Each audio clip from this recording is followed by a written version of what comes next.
Olá, queridos alunos da Escola Diaconal da Diocese de Bragança. Mais uma vez nos encontramos através desta plataforma digital para darmos continuidade ao nosso curso de introdução aos evangelhos sinóticos. Hoje, claro, chegamos à conclusão. Com o terceiro evangelho, nós concluímos então esse nosso percurso sobre as narrativas sinóticas, evangélicas sinóticas. Claro que o certo seria no final de um curso, mesmo que introdutório e rápido como esse, seria interessante que os alunos pegassem os textos nas mãos e fizessem de fato um estudo comparando as diversas narrativas e colhendo a beleza de cada autor, de cada evangelho. Isso não vai ser possível na modalidade na qual nós estamos realizando o nosso curso, mas quem sabe futuramente em um curso presencial a gente possa fazer esse laboratório. Hoje nós vamos dar continuidade sempre na mesma estrutura que fizemos para os outros evangelistas, dando uma olhada na estrutura, conhecendo bem o autor, apresentando para vocês quais são os temas principais que estruturam e que articulam a narrativa deste evangelho. O evangelho de Lucas é um evangelho muito interessante, como todos os outros, cada um tem a sua beleza, a sua particularidade, e Lucas não é diferente. Lucas, por sinal, é um dos evangelhos onde o grego é muito mais refinado, se não provavelmente um dos textos do Novo Testamento mais bem escrito, digamos assim, né? É elegante, é fino e consegue na sua técnica literária e narrativa expressar o seu conteúdo de alto nível. Nós vamos conhecer esse autor e quando a gente conhecer a identidade dele e o arcabouço cultural, a gente vai entender o porquê que a sua narrativa é muito mais trabalhada do que outros evangelistas. O Evangelho de Lucas é uma obra pensada em 2 volumes, é um grande projeto histórico e literário. Coloque bem essas 2 palavras, na verdade eu colocar mais uma outra palavra que é teológico, histórico, literário e teológico. Esse, digamos assim, é a estrutura desse grande projeto querigmático de Lucas. Bem interessante, em virtude do próprio conhecimento deste autor. E quando eu digo que essa obra ela é pensada ou foi pensada em 2 volumes, porque nós temos o Evangelho e depois temos Atos dos Apóstolos. É claro que nós não temos um código, seja nas diversas bibliotecas antigas espalhadas pelo mundo afora, aonde esses 2 volumes estão juntos. Os códigos canônicos que foram passados, que a história nos transmitiu, nos deixou como herança, nós não temos, mas são já separados. Já no 2º século, um dos códigos muito antigo, nós encontramos em Milão, por exemplo, o código Muratore, ele já apresenta essa lista, mas também já separado, né, esses 2 volumes, mas declarado e reconhecendo como autor Lucas, autor seja de Atos, seja do Evangelho. Mas não precisa fazer uma pesquisa muito prolongada, muito refinada para você entender que essas 2 obras elas são origens, são filhas, nascem do mesmo punho, até mesmo pela própria estrutura, a mesma linguagem, o vocabulário, o estilo dessas 2 obras são muito similares. A gente percebe nitidamente uma continuidade entre o Evangelho e Atos dos Apóstolos. Claro que hoje nós vamos fazer um estudo só sobre o Evangelho. Atos dos Apóstolos vamos estudar à parte. Alguns fazem essa escolha pedagógica de estudar juntos. No nosso caso, nós vamos estudar separado, de forma separada, como está de fato estruturado nos cânones que nós temos hoje à nossa disposição. Então essa separação ela é uma separação sobretudo de cunho canônico, quando surge aí a necessidade de compor, digamos assim, os cânones, e aí tem essa separação, certo?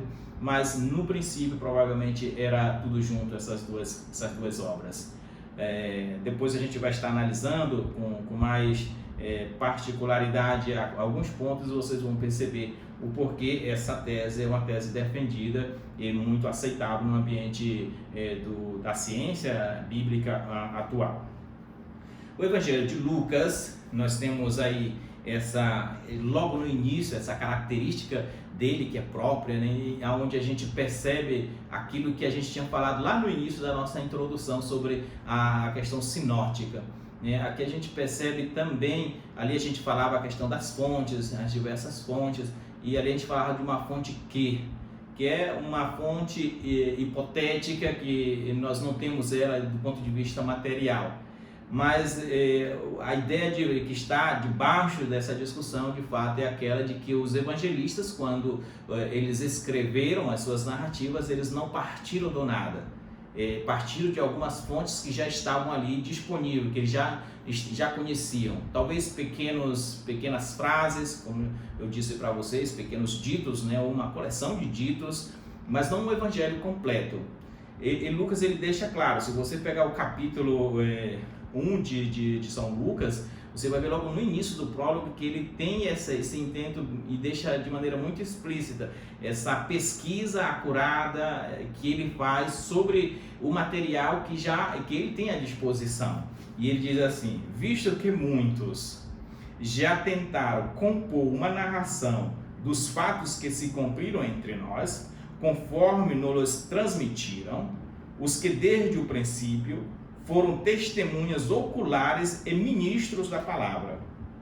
A mim também pareceu conveniente, após acurada investigação de tudo desde o princípio, escrever-te de modo ordenado, ilustre Teófilo, para que verifiques a solidez dos ensinamentos que recebeste. Então ele faz uma pesquisa acurada, um estudo ordenado, né? E faz essa dedicação a Teófilo, que é um nome também que nós só temos informações do nome desse personagem. Nós não temos muitas informações, ou quase nada, praticamente nada, sobre este personagem. Inclusive os autores eles jogam um pouco, quando se faz um estudo interpretativo, sobre o próprio nome, né? Que Teófilo é amigo de Deus.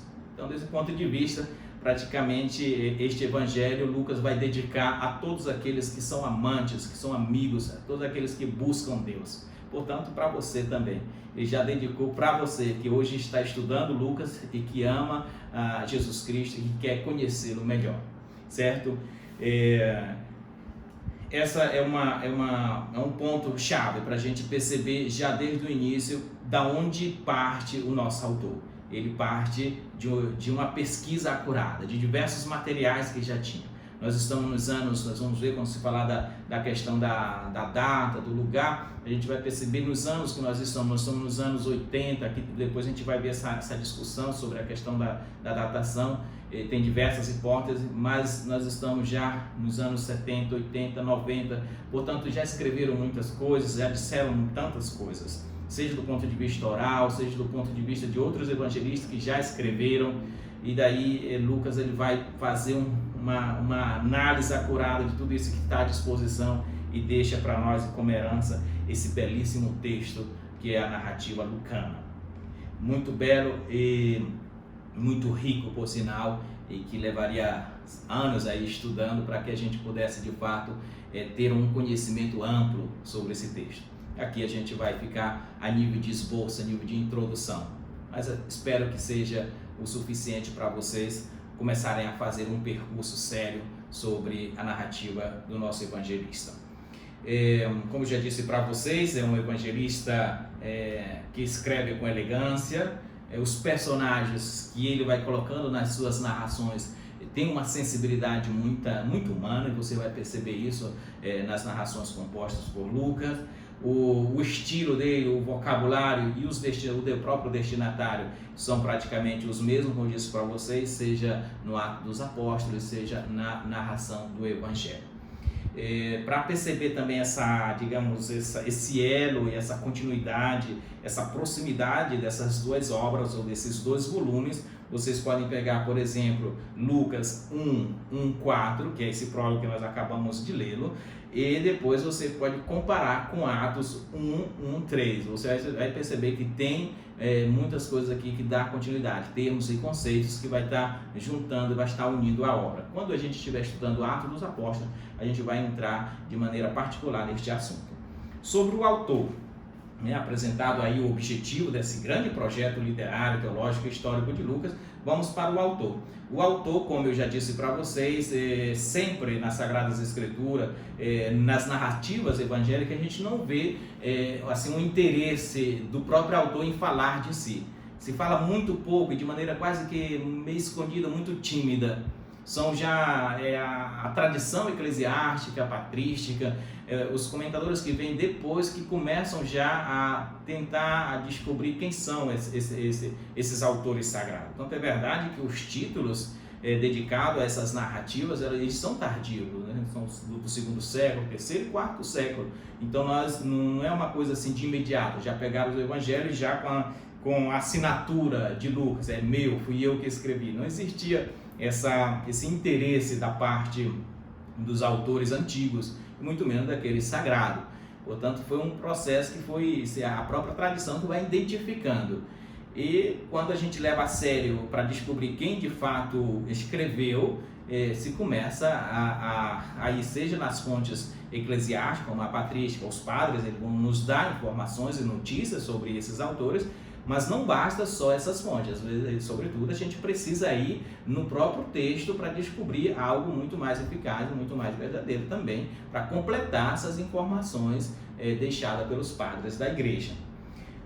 Do ponto de vista dos testemunhos dos padres, aquilo que eles deixaram registrado para nós temos, por exemplo, Irineu. Irineu, quando ele fala de Lucas, ele deixa, né, nas diversos herésios, ele já deixa algumas informações, mas muito pouco. Apresenta sempre Lucas, seja Irineu e outros padres, quando falam de Lucas, eles apresentam este autor como um companheiro fidedigno do apóstolo Paulo. Esse é um fato que não foge quase nunca, sempre está presente, o companheiro fiel de Paulo. E o próprio Paulo, quando a gente for para as fontes bíblicas, a gente vai perceber que ele também reconhece de fato Lucas como um companheiro fiel. Aquele que, quando todos abandonaram Paulo, Lucas estava ali, né? Então essa familiaridade apostólica é aquilo que os padres, sobretudo na pessoa de Irineu, vai deixar bem claro. Isso era importante, né? Porque ele não foi um apóstolo, digamos assim, um testemunho ocular. Lucas, ele é companheiro e amigo de viagem de Paulo, mas não viu Jesus pessoalmente. Portanto, é importante que ele tenha sido, digamos assim, companheiro de Paulo, de um apóstolo, para que a sua narração seja fidedigna, né, que goze de credibilidade apostólica. Isso é muito importante, ou seja, bebeu na fonte verdadeira. E aí o seu texto é um texto que tem valor.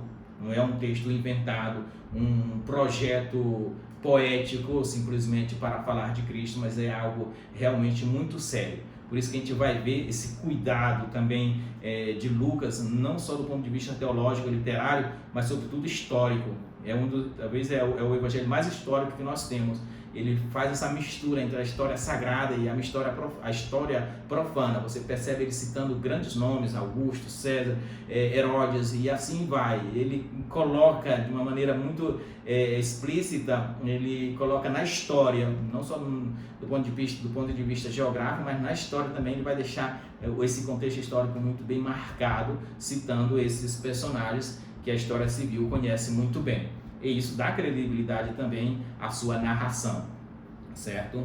Mas é claro que o intento dos evangelistas não é fazer um livro de história, né? Jamais isso passa pela cabeça ou pela mente dos nossos autores sagrados. O que está em jogo, na verdade, é narrar Cristo, e Cristo está dentro da história, e não tem como falar dele sem falar também do seu contexto, dos personagens que naquela época tiveram a sua influência, né? Não tinha como passar despercebido.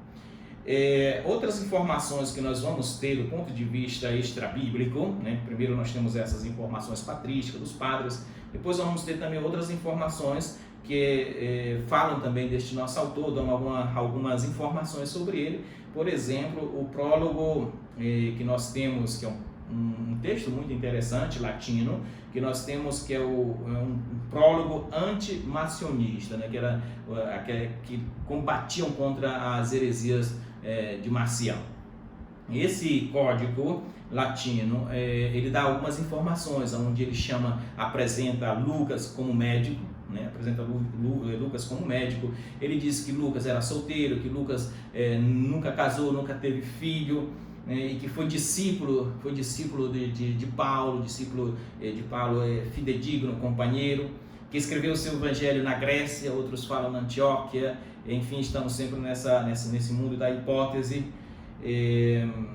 O Código Muratori também vai falar desse nosso autor, como eu já falei para vocês. Ainda esse prólogo anti-marcionista, ele vai estar falando até da data do ano em que Lucas morreu. Disse que morreu, tinha 84 anos, mas são informações, como eu disse para vocês, extra-bíblica, né, que está na tradição, que está nos documentos extra-bíblica.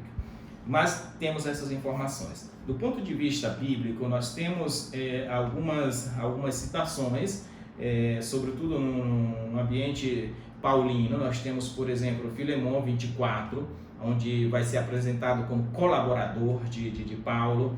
Nós temos 2 Timóteo capítulo 4, 11, São Lucas ficou com Paulo como também colaborador, e sobretudo no momento em que São Paulo ficou abandonado por todos, ele diz: o único que não me abandonou foi Lucas. Nós temos Atos 16, nós temos Colossenses 4, 14, onde vai apresentar de fato Lucas como esse médico, né, como médico, essa profissão médica, que hoje nos estudos atuais tem diversas discussões. Nós não vamos entrar no mérito dessas coisas, porque são particulares que não vão influenciar na mensagem da narrativa do nosso Cristo, certo? Isso é mais para nível de informação e muitas das vezes até de curiosidade, mas vocês podem estar fazendo essas pesquisas também quando vocês tiverem em mãos alguns manuais importantes para vocês lerem. Inclusive, depois eu vou estar passando para vocês, eu acho que através do Padre Calazans, um material escrito sobre a questão biográfica. Nós temos um grande manual hoje. Esse aqui é de Raymond Brown, é um grande autor hoje reconhecido dentro dos institutos de estudo bíblico, como o Bíblico de Roma. Nas faculdades teológicas europeias hoje se estuda muito, é um alemão. Eu não sei, não tenho conhecimento se já foi traduzido para o Brasil, né, para o português. Mas nós temos também outros manuais que a gente pode estar fazendo um estudo sobre esses manuais e depois apresentar para vocês, para que vocês, quando tiverem ocasiões e acesso a algumas bibliotecas ou livrarias, vocês possam estar comprando também para a biblioteca pessoal de vocês, certo? Então, falando um pouco sobre o autor, a gente fecha esse quadro, essa parêntese, esse ponto, esse tópico sobre o autor e vamos então para a questão da comunidade. Como eu disse para vocês, quando nós estudamos a nível de introdução os evangelistas ou a narrativa evangélica, a gente precisa ir estudando a questão do objetivo da obra, a questão do autor, quem é, quem não é, e para quem, né? A comunidade destinatária. A gente precisa também saber para qual comunidade ele escreveu. No caso do nosso terceiro evangelho, o evangelista, a narração de Lucas, nós temos como comunidade a comunidade grega. Não temos uma informação bem específica para qual comunidade ele escreveu, mas com certeza uma comunidade grega, de língua grega e de origem também pagã, né, Essas são algumas informações que nós temos, né, que foi para uma comunidade de língua pagã, de língua grega e, portanto, de origem pagã. Alguns falam que é da Acaia, da Grécia, da Antioquia, enfim, fica nesse mundo da hipótese. O certo é que é para o mundo grego. A data e o lugar de composição. Aqui também uma outra grande discussão, onde os autores se divergem e não entram em comum acordo sobre essa data de composição. Se parte dos anos 60, alguns falam que ele escreveu ainda quando Paulo estava em vida, e portanto estamos nos anos 67, 68, no finalzinho dos anos 60, nos anos 70. Outros colocam depois dos anos 70, mas tem uma hipótese que hoje, inclusive, é defendida pelo Raymond Brown, e muito aceito no ambiente acadêmico, que provavelmente esse evangelho ele foi escrito nos anos 80, no máximo 100. No máximo 100. Então nós estamos nos anos 80, para a gente não se confundir tanto com as datas, a nível hipotético, a gente pode colocar nos anos 80 aí a composição desse nosso texto, o texto lucano. O lugar, onde foi escrito, também sempre com hipótese. Na Grécia, na Caia ou na Antioquia, na Síria, sempre em contexto da Grécia, certo? Então essas são algumas informações que nós temos sobre a questão da data e da composição da comunidade destinatária, como já foi dito, e vamos então para a situação da época em que foi escrito esse texto, como é que estava vivendo a comunidade lucana. Lucas ele escreve para uma comunidade específica, embora, como a gente vai perceber, esse evangelho não vai ficar específico para aquela comunidade, porque é tão bem elaborado, tão bem feito, que ele tem uma respiração universal, universal. E daí, por isso mesmo, hoje, quando nós tomamos em mãos e lemos e contemplamos, fala também para nós, não só para aquela comunidade que tinha talvez um problema real e específico. A situação eclesiástica, a comunidade de Lucas era uma comunidade bem cheia de uma situação bem específica, né? Nós estamos com uma comunidade cristã desanimada, né? Ela já está distante do evento Cristo. Aquela questão que era muito presente da escatologia, da parousia, da volta de Cristo, que se esperava logo no início, aquela comunidade que era sempre voltada com os olhos fixos no céu, esperando Jesus voltar, e ele não voltava. Então nós estamos nos anos 80 e Jesus não voltou, então é uma comunidade que começa a perder ânimo, e é uma comunidade também que começa a voltar aos seus pecados de origem, aquilo que fazia antes de ter conhecido Cristo. Então, praticamente, esse evangelho ele é escrito dentro de um contexto como esse, uma comunidade desanimada, uma comunidade no pecado, uma comunidade que está voltando à sua origem pagã. E daí, São Lucas vai escrever exatamente para dar ânimo a essa comunidade, para que ela não volte a esse estado que era antes de Cristo. Daí a gente vai perceber isso, sobretudo nas suas narrações, no seu modo de compor o texto, esse discurso sobre a conversão. Vocês vão perceber muito que a conversão aqui não é uma conversão para os pagãos ainda, para quem não conhece ou não teve uma experiência, quem não conhece Cristo, quem não teve uma experiência de Cristo, mas você vê que é um discurso de conversão feito para quem já experimentou Cristo, para quem já fez essa experiência, para quem já foi convertido e está voltando de novo à perdição. É uma evangelização ao interno da própria igreja. É a igreja nascente já precisando ser evangelizada.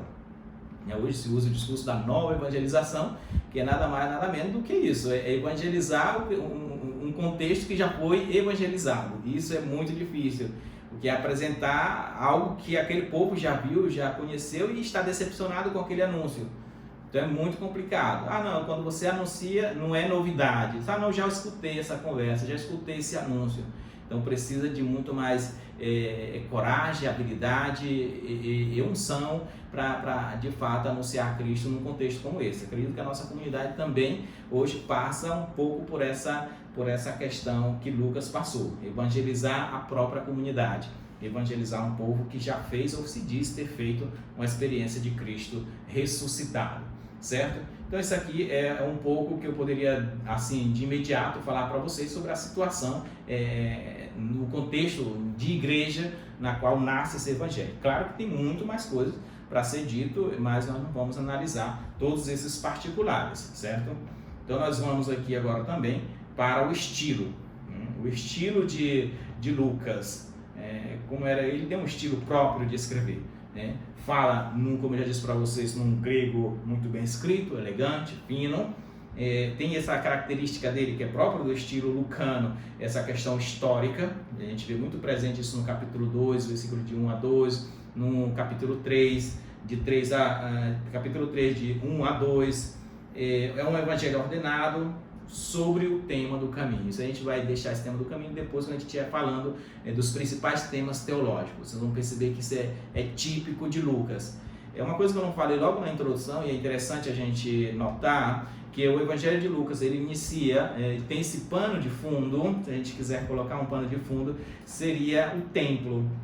Vocês lembram quando eu falava do Evangelho de Mateus, que com esse pano de fundo era a montanha, o monte Sinai, e se iniciava no monte, na montanha, e se terminava, se concluía também nessa montanha. O Evangelho de Lucas, diferente de Mateus, ele tem como pano de fundo o templo. Inicia no templo, depois vai para Nazaré, e de Nazaré começa todo um percurso, toda uma viagem rumo ao templo, rumo a Jerusalém. Então, se quisermos um quadro, um perfil dessa narrativa, é exatamente isso, é de templo a templo. E depois a gente vai ver que a meta final não é Jerusalém.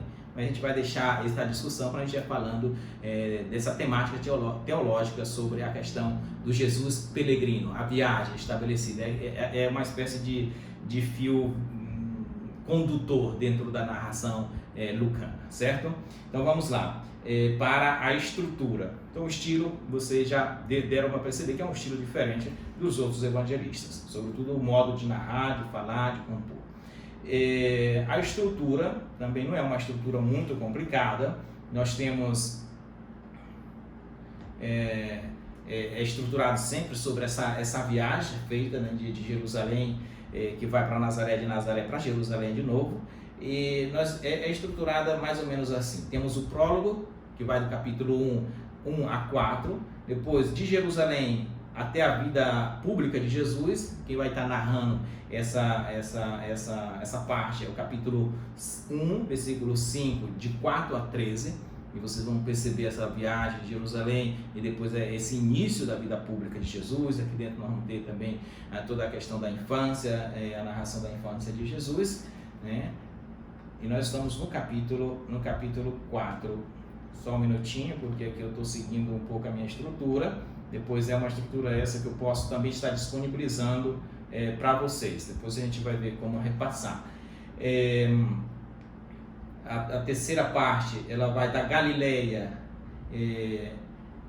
esses ensinamentos de Jesus feitos durante a viagem. Então, saindo da Galileia, tem um caminho que está sendo feito, uma viagem sendo realizada, e dentro dessa viagem tem ensinamentos. Então ali, se você quer ver esses ensinamentos de Jesus feitos durante a viagem para os seus discípulos, seus apóstolos, está nessa terceira parte, que é capítulo 4, 14, versículo 14, capítulo 9, versículo 50. Então vocês percebem que é uma parte bem longa desse caminho e desses ensinamentos. Enquanto ele vai caminhando, ele vai ensinando. Depois nós temos do capítulo 9, 51 a 19, 28, nós temos o caminho rumo a Jerusalém, uma grande catequese. Sempre Jesus nesse caminho, passando, ele andava de vilarejo em vilarejo, ensinando sobre o reino de Deus. Então tem sempre essa grande catequese.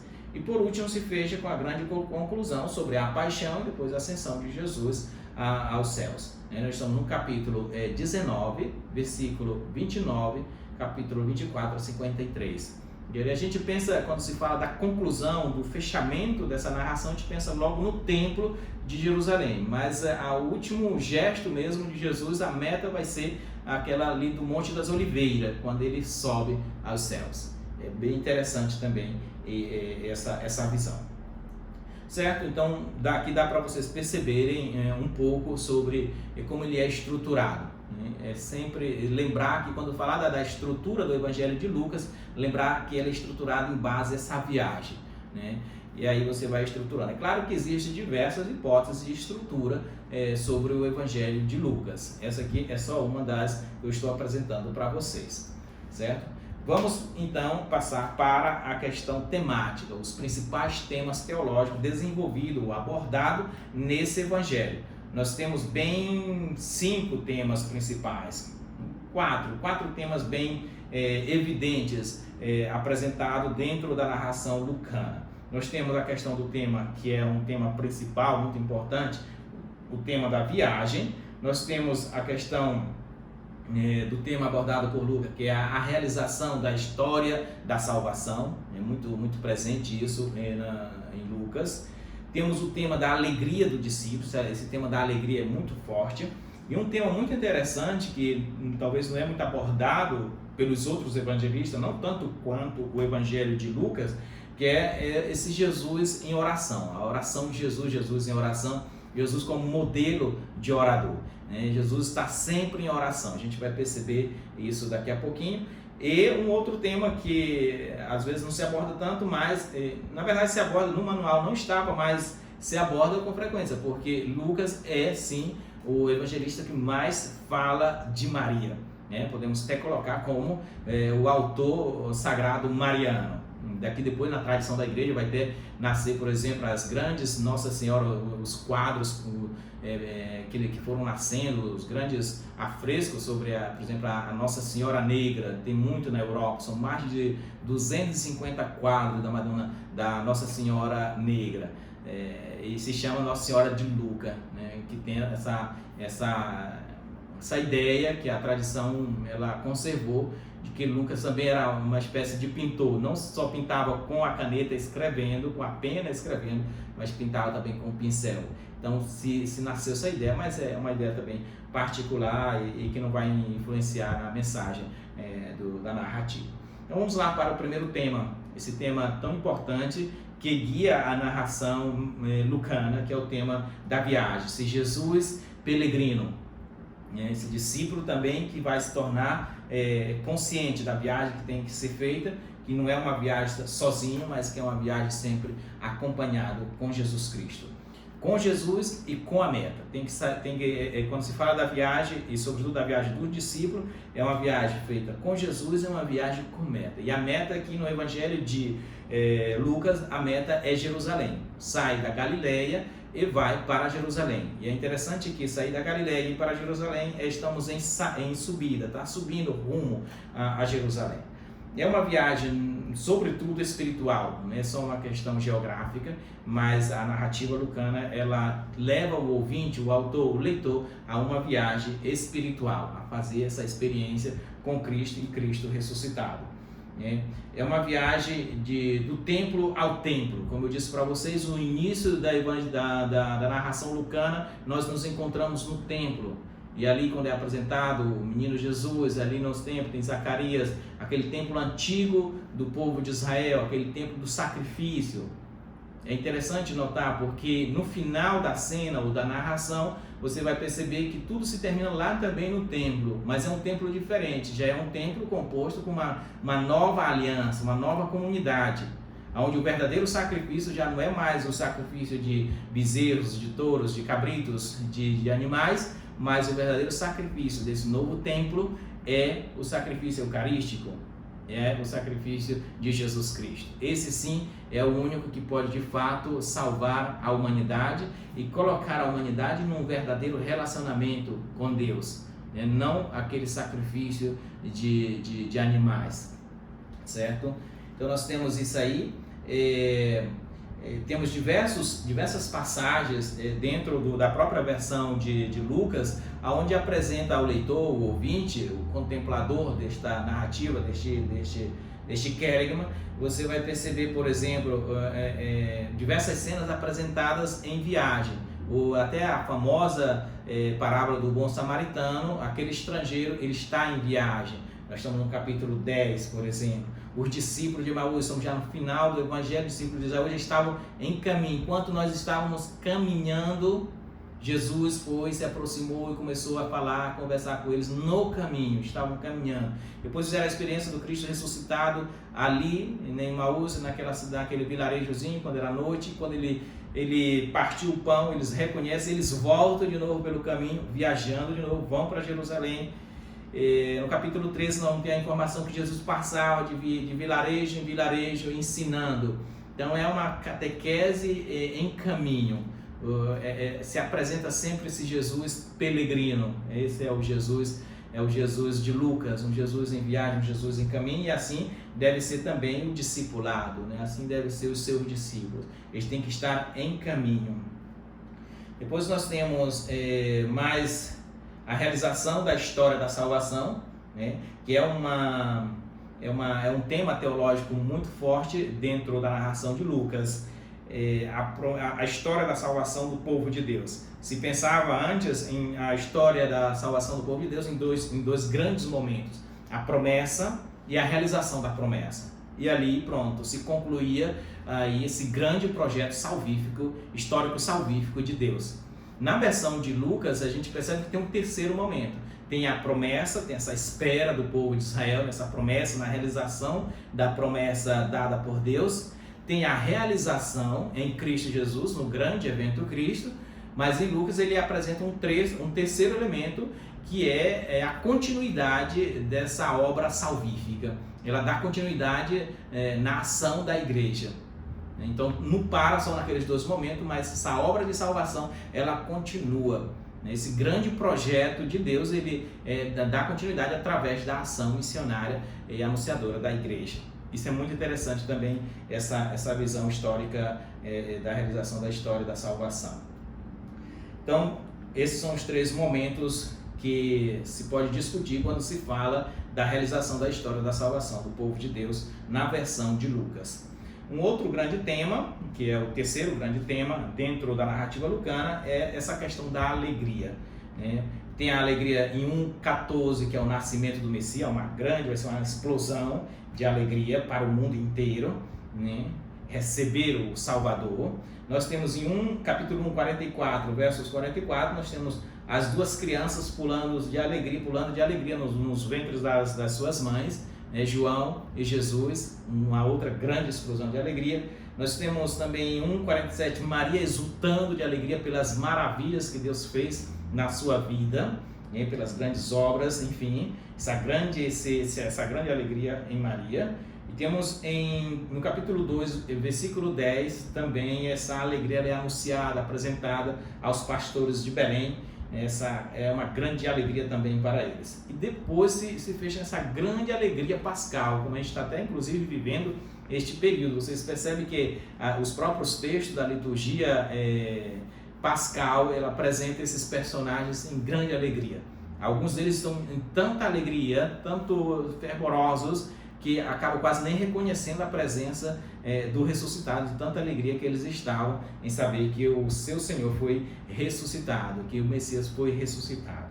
Essa notícia do ressuscitado traz alegria. Aqui o Papa Francisco é genial quando ele escolhe esse tema para escrever documentos, cartas para o povo cristão de hoje, onde ele diz que o cristão de hoje tem que ser feliz. Ele não pode ir para uma santa missa, um encontro eucarístico e sair deste encontro com o rosto de funeral. Ou um cristão que anda triste, perambulando pelo mundo afora, é difícil até de convencer, de anunciar, de cativar outras pessoas para viver segundo a lógica de Cristo.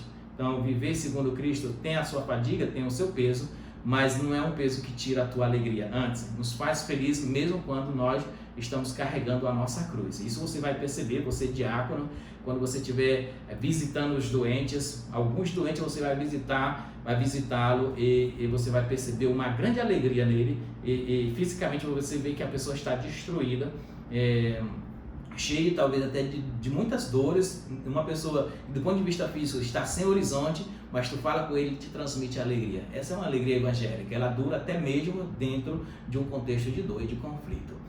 Isso é muito belo. É a alegria pascal. Então, parte do nascimento até esse segundo nascimento, que é a ressurreição, que é uma alegria que dura para sempre. Então, a alegria evangélica é uma alegria que ela está até mesmo e dura e permanece, consiste e persiste dentro de um contexto de dor e sofrimento. Não é uma alegria falsa, só de sorrisos ou de bocas abertas. Por último, nós temos aí esse grande tema, que é o tema da oração. É o evangelista que mais apresenta Jesus em oração. Jesus está sempre em oração, sobretudo nos principais ou nos momentos cruciais da sua vida. Toda vez que tem que tomar uma grande decisão, vocês vão perceber Jesus em oração. Ou até mesmo quando ele quer repousar, depois dele ter tomado um banho de multidão, ter passado um dia no meio da multidão, à noite você percebe que ele se retira em oração. Então nós temos, por exemplo, o batismo, a cena do batismo. Antes do batismo, Jesus, o evangelista Lucas nos apresenta ele em oração, e esse é um momento importante. Nós temos depois de um grande encontro com uma grande multidão, ele se retira em oração, estamos no capítulo 5, 1 e 6, versículo 1 e 6. Nós temos, quando Jesus pensa em compor esse grupo para ajudá-lo a realizar o projeto de salvação de Deus, ele escolhe homens, escolhe pessoas para ajudá-lo, que são os 12, por exemplo, mas antes de escolher esses 12, ele passa, não é só um momento, é a noite inteira em oração. Quanto maior é a decisão, mais tempo passa também em oração, a noite inteira. No final do dia, final da noite, no amanhecer, ele vai e escolhe esses homens, fruto de oração. Por isso você diácono, futuro diácono, mas qualquer batizado e cristão, toda e qualquer decisão, não faça sem antes passar por um grande e longo momento de oração. É ali que Deus vai te revelar as certezas das suas decisões. Uma decisão que é tomada na oração é uma decisão eficaz, é uma decisão verdadeira. No capítulo 9, versículo 28 e 29, nós temos a transfiguração. É o máximo, digamos assim, o cume, é o máximo da expressão de Jesus em oração. Chega ao ponto de transfigurá-lo, né? De transfigurar. No capítulo 11, versículo 1, Jesus ensina a orar. Então Jesus não só ora, não só é modelo, como ele ensina os discípulos. E aí nasce a belíssima oração do Pai Nosso, feita para os seus discípulos. E a gente vai ver Jesus em oração novamente no capítulo 22, versículo 41 a 45, que nós estamos nos pontos finais, estamos diante da morte e Jesus aqui de novo na sua paixão, ele vai orar ao Pai. Então é recheado a narrativa lucana de diversas passagens mostrando Jesus em oração. Isso demonstra também que o discípulo de Jesus, ou os discípulos, a igreja do ressuscitado, tem que ser sim uma igreja em oração, em plena oração com Deus. Senão ela volta à sua origem de pagã. O cristão que ele deixa a oração de lado, o cristão que ele não entra mais em oração, nesse estado de conversa e intimidade com Deus, aos poucos ele começa a perder as forças, começa a entrar num estado de desânimo, de decepção, e começa a perder os horizontes, o futuro, o sentido, e daí se torna e volta àquela origem pagã que era antes de Cristo. Esse risco não era só a comunidade de Lucas que corria, como corre também a nossa comunidade hoje. Hoje a nossa comunidade de católicos, cristãos, é uma comunidade que reza sempre menos, e por isso é uma comunidade que está tornando-se pagã. Nós temos pessoas dentro da igreja que praticamente são verdadeiros pagãos. As atitudes, as decisões, as falas, as conversações, vocês percebem que não tem um conteúdo de um filho do ressuscitado. Então essa é a nossa missão, a missão de você, diácono, a missão do sacerdote, a missão da igreja, é continuar evangelizando. Nós estamos um pouco aqui parados na evangelização. E se nós pararmos na evangelização dos nossos irmãos, pensando que nós já chegamos ao ponto, ali nós damos por perdido a nossa grande luta.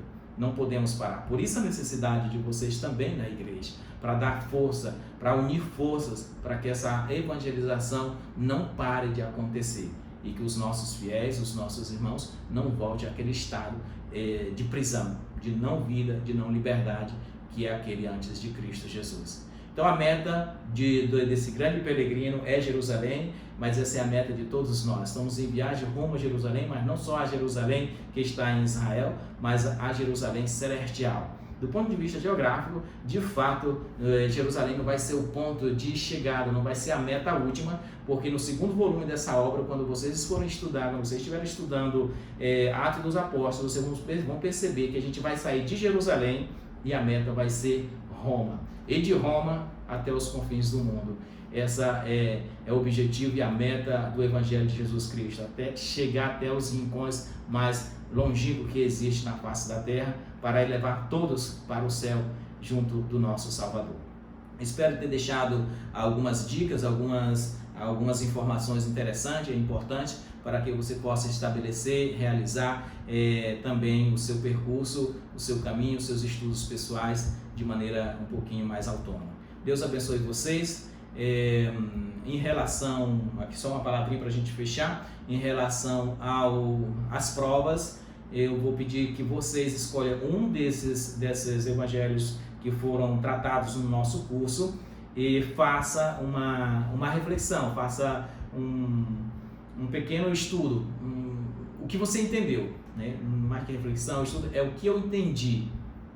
Você pega, por exemplo, o vídeo que falou de Marcos e você me grave ou escreva alguma coisa em 5 minutos, né? Um áudio, ou você pode gravar um vídeo também em 5 a 10 minutos, não mais do que isso, relatando a sua aprendizagem, o que você aprendeu sobre esse evangelho, de Marcos ou de Mateus ou de Lucas. A partir daí eu vou dar uma nota para você, certo?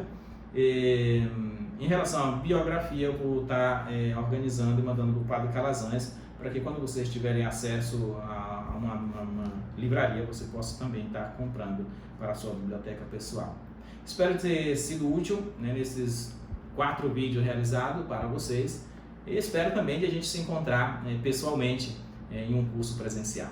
Deus abençoe vocês e todas as vossas famílias, e um bom caminho, como diz o nosso grande evangelista, um caminho com Cristo e para Cristo Jesus. Amém? Deus abençoe e até o próximo encontro.